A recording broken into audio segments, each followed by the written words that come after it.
हरियाणा विधानसभा चुनाव के बाद आए एग्जिट पोल के नतीजों में आम आदमी पार्टी को एक भी सीट मिलती नहीं दिखाई दे रही है। आम आदमी पार्टी के नेताओं को विश्वास नहीं हो पा रहा इस पर, लेकिन आप नेता इस बात से खासे खुश नजर आ रहे हैं कि हरियाणा में बीजेपी सरकार की विदाई होती दिख रही है।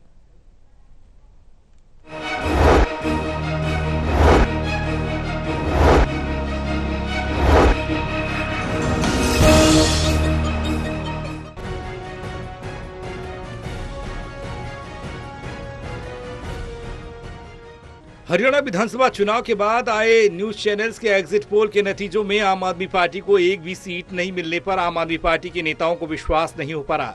लेकिन आप नेता इस बात से खासे खुश नजर आ रहे हैं कि हरियाणा से बीजेपी सरकार की विदाई होती दिख रही है। हरियाणा विधानसभा चुनाव संपन्न हो चुका है। आम आदमी पार्टी ने हरियाणा में सभी 90 सीटों पर उम्मीदवार उतारकर चुनाव लड़ा था, लेकिन चुनाव के एन बाद आए एग्जिट पोल में आम आदमी पार्टी को एक भी सीट नहीं मिलती दिखाई दे रही है।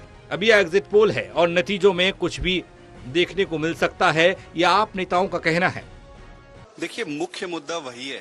भारतीय जनता पार्टी न सिर्फ अरविंद केजरीवाल जी से बदला लेना चाहते थे, बल्कि दिल्ली की जनता से बदला लेना चाहते थे। और इसी बदले की भावना से उन्होंने लांछन लगाया, झूठे आरोप लगाए। झूठे आरोप में नैतिक दायित्व के आधार पर अरविंद केजरीवाल जी ने त्यागपत्र दे दिया।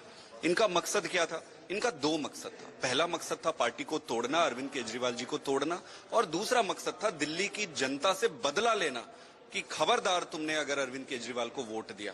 ये दो मकसद से ये आगे बढ़े थे। आप नेता एग्जिट पोल में हरियाणा से बीजेपी की विदाई को लेकर खासे उत्साहित दिखाई दे रहे हैं। देखिए, एक चीज तो तय है कि भारतीय जनता पार्टी हरियाणा में बुरी तरह हार रही है। अब दूसरा ये प्रश्न है कि सरकार किसकी बन रही है, बदलाव के रूप में जनता किसको मौका दे रही है, वो देखने वाली बात है। उसके लिए मुझे लगता है 8 तारीख का इंतजार। हरियाणा चुनाव को लेकर आए एग्जिट पोल के नतीजों में बीजेपी की हरियाणा से विदाई भले ही आपको खुश कर रही हो, लेकिन उनका हरियाणा में खाता खुलेगा इस बात की तस्दीक 8 अक्टूबर को होगी, जब मतगणना के बाद हरियाणा विधानसभा चुनाव के नतीजे आएंगे। Delhi bureau, total news.